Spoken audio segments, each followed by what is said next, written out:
ত্রিপিটকে বলা হচ্ছে এই ৮৪,০০০ ধর্ম স্কন্ধকে যদি সংক্ষিপ্ত করা হয় তাহলে সেটাকে বলা হয় ৩৭ প্রকার বুদ্ধি প্রক্রিয় ধর্ম। স্কন্ধ কি? সাধারণত কোনো শব্দ বা বাক্য যার ভাবত্ব প্রকাশ করে তাকে বলা হয় স্কন্ধ। যেমন পানাতিপাতা বেরামানি শিক্ষাপদাং সমাদিয়ামি, প্রাণী হত্যা থেকে বিরত থাকা শিক্ষাপদ গ্রহণ করছি, এটা হচ্ছে একটা স্কন্ধ। আবার অভিধর্মে যখন আপনি চিত্ত নির্বাণ, সংজ্ঞা, বিজ্ঞান, এখানে এক একটা একটি শব্দ হচ্ছে স্কন্ধ। অর্থাৎ বেদনা বললে একটা স্কন্ধ, বিজ্ঞান বললে একটা স্কন্ধ, চিত্ত বললে একটা স্কন্ধ। তো বুদ্ধির এই সমগ্র ধর্ম দর্শন ৩৭ প্রকার বুদ্ধি প্রক্রিয় ধর্ম। তা আমরা সবাই শুনি ৩৭ প্রকার বুদ্ধি প্রক্রিয় ধর্ম, ৩৭ প্রকার বুদ্ধি প্রক্রিয় ধর্ম। আসলে ৩৭ প্রকার বুদ্ধি প্রক্রিয় ধর্ম কি? ৩৭ প্রকার বুদ্ধি প্রক্রিয় ধর্মকে ৭টি ভাগে ভাগ করা হয়েছে। সেখানে প্রথমে বলছে ৪ই স্থিতিপাস্থান, ৪ই সম্মুখ প্রদান, ৪ই ঋদ্ধিপাদ, পঞ্চবল, পঞ্চ ইন্দ্রিয়, সপ্ত ভোজ্যঙ্গ এবং আর্যষ্টাঙ্গিক মার্গ। এই ৭টি ভাগে বিভক্ত, এটাকে বলা হয় ৩৭ প্রকার বুদ্ধি প্রক্রিয় ধর্ম। ৩৭ প্রকার বুদ্ধি প্রক্রিয় ধর্মের প্রথম যেটা, সেটা হচ্ছে ৪ই স্থিতিপাস্থান। ৪ই স্থিতিপাস্থান কি? কায়ে কায়ানুদর্শী, চিত্তে চিত্তানুদর্শী, ধর্মে ধর্মানুদর্শী, বেদনা বেদানুদর্শী। এই ৪টি স্থিতিপ্রস্থানকে বলা হয় ৪ই স্থিতিপ্রস্থান। কায়ানুদর্শীটা কি? তো বিষয়টা বলা একটা কারণ হচ্ছে, কালকে আমার অধ্যয়ন সময়ে এটাকে এই ৪ই স্থিতিপ্রস্থানকে আমি একটু নতুনভাবে আবিষ্কার করেছি। বুদ্ধের ধর্ম দর্শনগুলো আপনি যতই অধ্যয়ন করবেন, গবেষণা করবেন, তখন নতুনত্বের স্বাদগুলো কিন্তু আপনি ততই পাবেন। আমি ঠিক কালকে অনেকটা সেরকম একটা জিনিস খুঁজে পেয়েছি যেটা আমাকে খুব প্রীত করেছে। তো গরুর জবর কাটে না, খাওয়ার পরে সারা রাত সে জবর কাটে। তো কথা আছে, প্রথমে খেয়ে সে পেটের মধ্যে সব ঢুকিয়ে ফেলে, তারপর সারা রাত ব্যাপী সেগুলো বের করে করে চাবাতে থাকে। বুদ্ধের ধর্ম দর্শনটা যদি আপনি যতই এভাবে গবেষণা করবেন, এটাকে যত চর্চা করবেন, ততই সেখানে আপনি অমিতের রসটা পান করতে পারবেন। গতকাল আমার মধ্যে তেমনটা একটা হয়েছে এই ৪ই স্থিতিপ্রস্থান বিষয়টা নিয়ে। তো সেখানে সময়ের বিষয় আছে, আমি দেখি কয়েকটা বলতে পারি কিনা। প্রথমে হচ্ছে কায়ানুদর্শী, অর্থাৎ কায় তো বুঝেন, কায় মানে দেহ, আমার এই দেহকে দেখা। আমরা সাধারণত দেখা বলতে বলছি যে পেটের ফুলে কমছে, শ্বাস প্রশ্বাস নিচ্ছি, এভাবে আমরা সাধারণত কায়ানুদর্শীটাকে চিন্তা করি। কিন্তু এই কায়ানুদর্শীটাকে আসলে একটু ভিন্নভাবেও চিন্তা করা যায়। তার পূর্বে আমি একটু প্রাথমিক কথাটা বলবো, যেটা আপনারাও সবাই জানেন। সেটি হচ্ছে, যখন কেউ আপনার একজন সাধক যখন তিনি বসে সাধনায় নিরত হয়, প্রথমেই তিনি তার নিজেকে দেখে। কি দেখে? একবার শ্বাস গ্রহণ করছে, আরেকবার তিনি ত্যাগ করছে। এটাকে সাধারণত বলা হয় আনাপানা স্মৃতি আমরা বলি। এবং এই শ্বাস নেওয়া এবং ত্যাগ করা, এই দুটির মধ্যে আসলে কায়ানুস্মৃতির প্রথম এটি অবলম্বন মাত্র। কিন্তু এটি যে যখন আপনি প্রথমে ৪ই ভূত ধাতু, এটাকে যখন আপনি অবলোকন করবেন, যেমন অপধাতু, তেজধাতু, বায়ুধাতু, পাঠাবি ধাতু, এটাকে পরবর্তীতে আবার ২৪টি ভাগে ভাগ করা হয়েছে। কিন্তু প্রথমে যদি আমরা দেখি এই ৪ই বিষয়টাকে, আপনি যখন কায়ানু দর্শনে যাবেন, তখন নিজের দেহ অবয়বের মধ্যে যদি আপনি এটাকে উপলব্ধি করতে পারেন যে এখানে অনিত্য, দুঃখ, অনাত্মা, তখন দেহের প্রতি আপনার একটি বিরাগ ধাম্য উৎপন্ন হবে। আমরা তো শুধু বলছি অসুচি, সাধারণত আমরা কায়ানুদর্শীর ক্ষেত্রে অসুচি বিষয়টা আনি, কিন্তু একজন সাধক তিনি বলছেন যে এখানে আপনি শরীরের মধ্যে যদি অনিত্য, দুঃখ, অনাত্মা বিষয়টাকে অবলোকন করতে পারেন, অনুধাবন করতে পারেন, তাহলে এই দেহের প্রতি আপনার একটা বিরাগ উৎপন্ন হবে। বিরাগ ধাম্মাসাট্ট, বুদ্ধ বলতে ধর্মের মধ্যে সর্বশ্রেষ্ঠ হচ্ছে বিরাগ। বিরাগ না হলে প্রব্রজ্য নেওয়া যায় না, সংসারের প্রতি বিরাগ হতে হয়। ঠিক দেহের প্রতি একটি বিরাগ উৎপন্ন হতে হবে যে আমার এই দেহ অনিত্য, যাহা অনিত্য তাহা দুঃখ, যাহা দুঃখ তাহা অনাত্মা আমার নয়।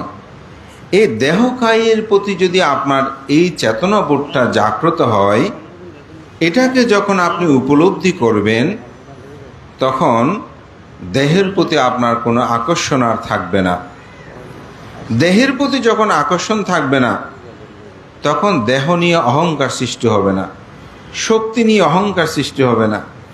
শক্তি নিয়ে, দেহ নিয়ে তিনি আর কোনোরূপভাবে অহংবোধটা তার মধ্যে জন্মগ্রহণ করবে না। অহংকার যখন আসবে না, তখন কিন্তু আপনি নির্বাণ পথের একজন প্রতীক হবেন, যেটা করণীয় মেত্তা সূত্রের মধ্যে বুদ্ধ বলছেন যে কারণীয় মেত্তা কুশলেনা ইয়ান্তাং সন্তাং পদাং আবিসামেসা সাক্য উজুসা সুজুসা সোবার সমুদনাতিমানি। বুদ্ধ বলছেন নির্বাণ লাভিচ্ছুক ব্যক্তির করণীয় কর্তব্য, তিনি সক্ষম, সরল, অতি সরল, সুবাধ্য, কোমল, এবং তিনি অহংকার শূন্য হবেন। অভিমান মানে এটা অহংকার। এই অহংকারটা বুদ্ধ ধর্ম দর্শনে এটি সার সংগ্রহ গ্রন্থে এটাকে 5টি ভাগে এখানে ভাগ করা হয়েছে। তো পৃথিবীতে কিছু মানুষ এজন্য রূপের অহংকার করে, অর্থাৎ আমি এরকম সুন্দর, এভাবে মানুষ অহংকার করে না।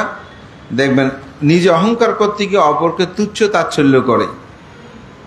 যখন তিনি কায়ানুদর্শী হয়, নিজেকে দেখে যে এই দেহটা অসুচিতে, আপনারা জানেন আমি সেটা বলতে চাচ্ছিলাম না, আমার গতকালের যে চিন্তা সেটা বলতে, তবু একটু বলি যে এটা পুতু, দুর্গন্ধময়, 32 প্রকার অসুচি পদার্থে পরিপূর্ণ।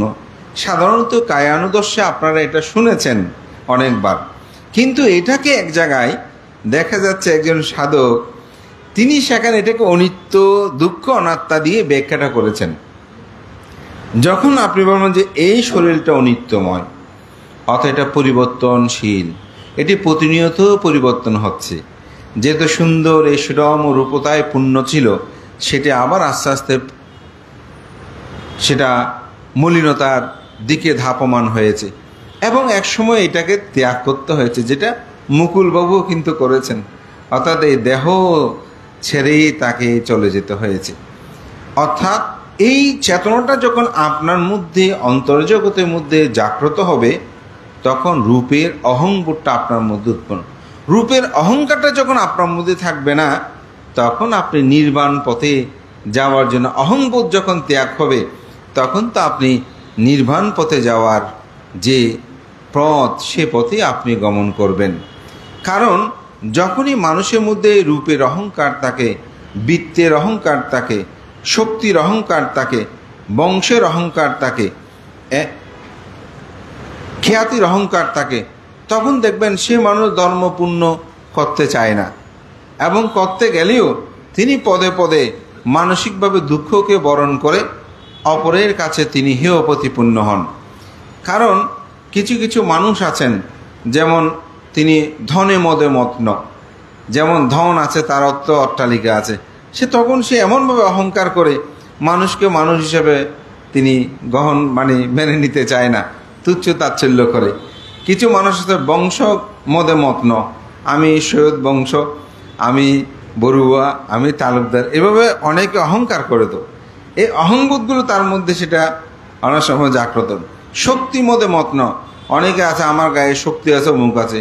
যেমন আমাদের একজন ভান্তের সাথে আলোচনা প্রসঙ্গে কথা এসেছে যে বেশিরভাগ পুরুষ বা মহিলা বলেন, যখন তারা তরুণ্যময় জীবন থাকে, অনেকটা যৌবন বয়সে ধর্মপূর্ণ করতে চায় না, বলে যে এখন কি করবো, বৃদ্ধ হলে করবো। ওই যে শক্তি মদে তারা অনেক সময় এরকম মগ্ন হয়ে থাকে। আরেকটা যেটা রূপমদে মন্দ, যেটা প্রথমে বলেছি, অর্থাৎ নিজেকে সুন্দর অমুক এরকম মনে করে অনেকেই। আরেকটা হচ্ছে কৃত্রিমদে মগ্ন। অনেকে আছে খ্যাতি নাম যশ করতে, আমি অমুক, আমি সমুক, আমি পিএইচডি, আমি অধ্যাপক, আমি ডক্টর, আমি অধ্যক্ষ, এরকম অনেক, আমি ইঞ্জিনিয়ার, আমি অনেক বড় ব্যবসায়ী, এরকম অহংবোধ অনেক সময় আমাদের মধ্যে জাগ্রত হয়। এটা ভেবে তিনি পুণ্যময় ধর্মময় এই অনিত্যময় চিন্তাগুলো তার মধ্যে জাগ্রত হয় না।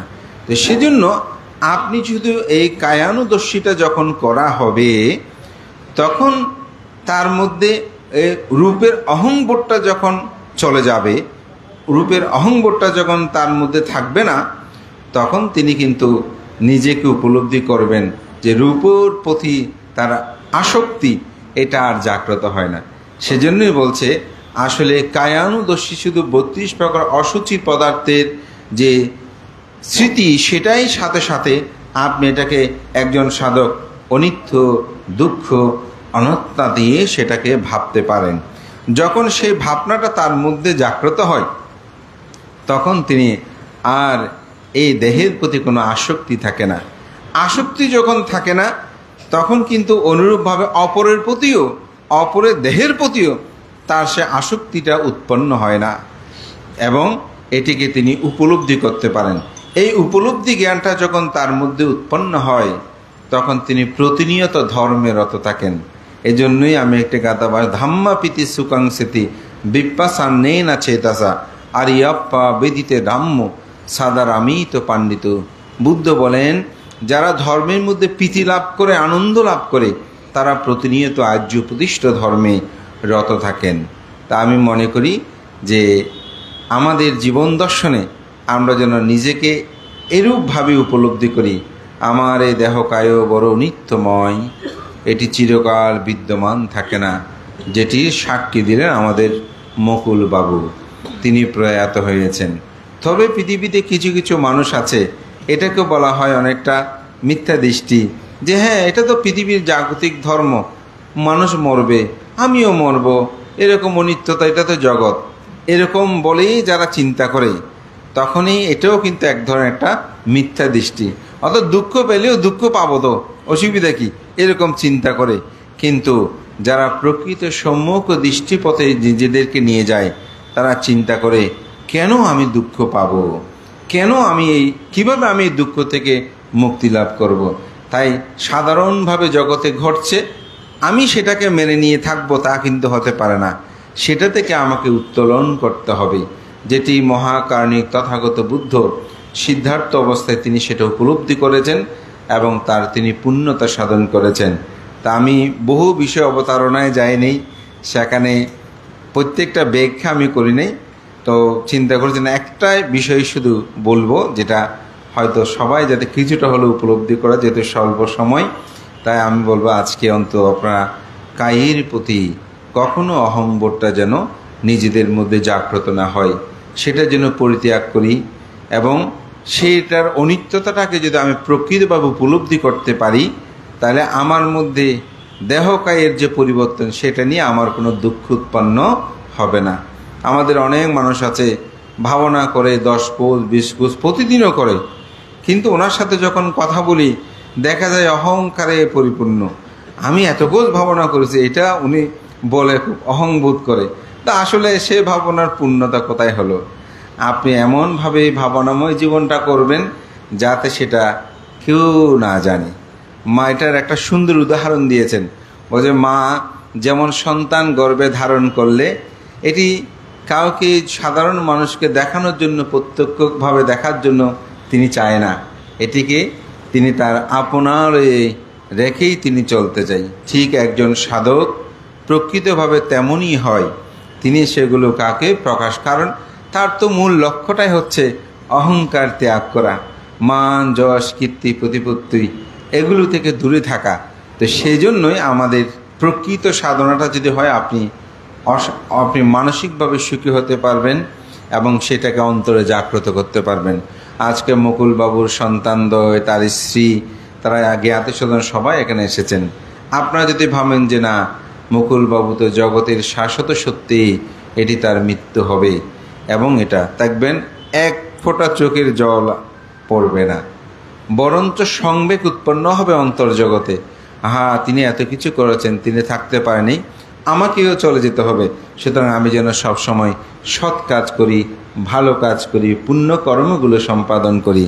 এই চেতনা যখন জাগ্রত হবে, তখন তাকে দান করার জন্য বলতে হবে না, শীল পালন করার জন্য বলতে হবে না, ভাবনা করার জন্য বলতে হবে না, তিনি নিজেই সেটা সম্পাদন করবেন। তাই বুদ্ধ বলেছেন, এসা বুদ্ধ অতীতাসা সমুদ্র বালুকোপমা দানাং বা আদিং কাত্তোয়া সম্বুদিং সালাবান্তিতে। সমুদ্রের বালিকারাশি সদৃশ্য যেসব বুদ্ধ অতীত হয়েছেন, সমগ্র বুদ্ধগণ সর্বাগ্যে তারা দান ও পারামিতা পূর্ণ করেছেন।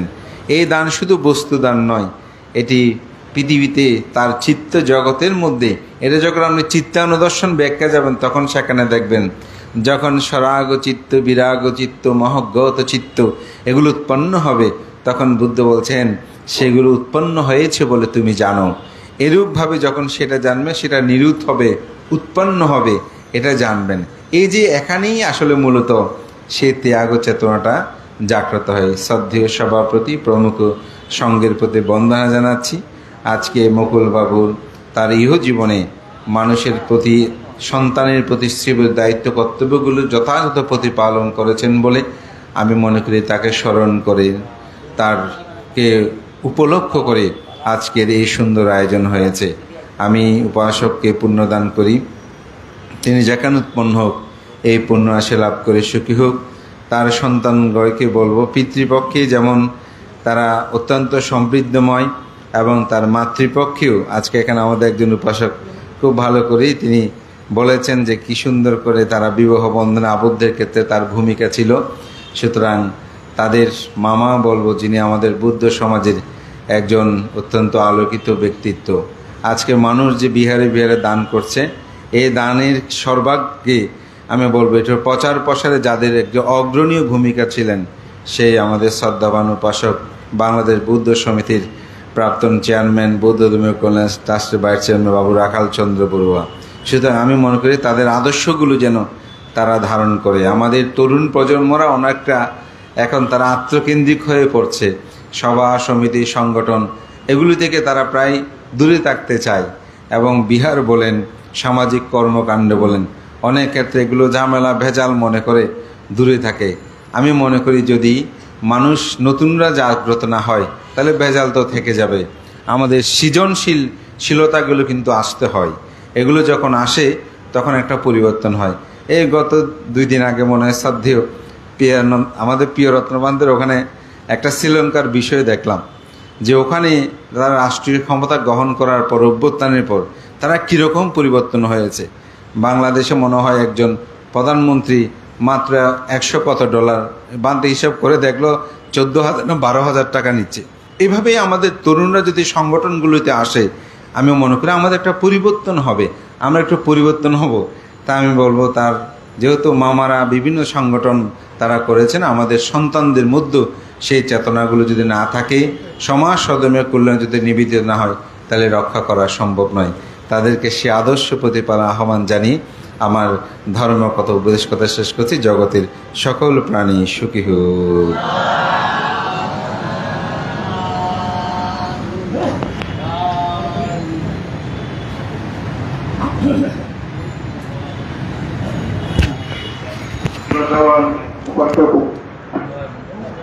আমরা প্রতিষ্ঠিত হই পূজনীয় বিশ্বসংঘের কাছে তিন প্রার্থনায় আয় মনোবাক্যে একাগ্র চিত্তে প্রার্থনায় অংশগ্রহণ করি। নমো তাস্সা ভগবতো অরহতো সম্মা সম্বুদ্ধাস্সা। নমো তাস্সা ভগবতো অরহতো सम्मा सम्बुद्धस्सा नमो तस्सा भगवतो अरहतो सम्मा सम्बुद्धस्सा बुद्धं वन्दामि धम्मं वन्दामि संघं वन्दामि अहं वन्दामि ज्योतिरन्ति बुद्धं वन्दामि धम्मं वन्दामि संघं वन्दामि अहं वन्दामि सातियन्ति बुद्धं वन्दामि धम्मं वन्दामि संघं वन्दामि अहं वन्दामि सर्वदा ॐ राजा वन्दामि भन्ते संघं दारुकेन ततं सम्मं अपराधं समातो मे भन्ते संघं द्वितीयम्पि वन्दामि भन्ते संघं द्वादशेन शतं सम्मं अपराधं समातो मे भन्ते संघं तृतीयम्पि वन्दामि भन्ते संघं द्वादशेन शतं सम्मं अपराधं समातो नो भन्ते संघं ओकाचा अयं भन्ते ईश्वरेण स्वाहा पञ्चशीलं धम्मं याचामि अनुग्रहं कृत्वा चिरं गीता नो भन्ते द्वितीयम्पि अयं भन्ते ईश्वरेण स्वाहा पञ्चशीलं धम्मं याचामि अनुग्रहं कृत्वा चिरं गीता नो भन्ते तृतीयम्पि अयं भन्ते ईश्वरेण स्वाहा पञ्चशीलं धम्मं याचामि अनुग्रहं कृत्वा चिरं गीता नो भन्ते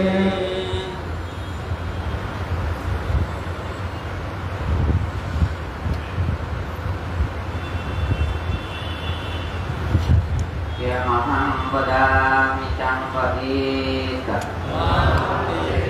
Namo tassa bhagavato arahato samma sambuddhassa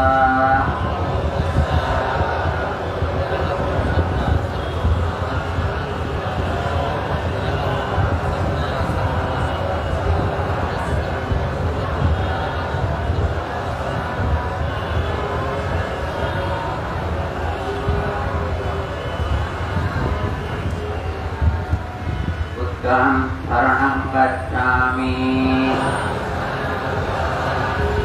Dhammam saranam gacchami Sangham saranam gacchami Dutiyampi Buddham saranam gacchami Dutiyampi Dhammam saranam gacchami Dutiyampi Sangham saranam gacchami Tatiyampi Buddham saranam gacchami Tatiyampi Dhammam saranam gacchami Tatiyampi Sangham saranam gacchami Saranagamana Mahaparipunna Panatipatha Veramani Sikkhapadam Samadhiyami Adinnadana Veramani Sikkhapadam Samadhiyami कामेषु मिथ्याचारा वेरमणि सिक्खापदं समादयामि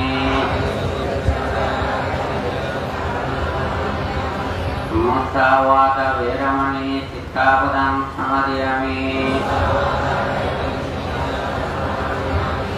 सुरामेर्यमद्यपमदर्थाना वेरमणि सिक्खापदं समादयामि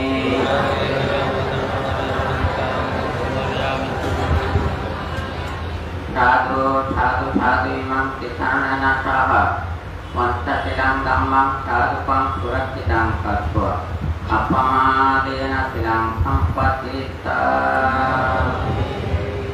संक्षेपे उद्योगः किपि विरोधा महापरित्वा उक्तायित्वा ईयो निसिन्नत्थ बुद्धत्थ भगवत् अरहत सम्मा सम्बुद्धत्थ मेहि आहारे पञ्चबुद्धे भूपे सुगन्धे रूपे सुगन्धे अम्बुलिपे कोटबल्लभे नाना उपचारे नमदेवी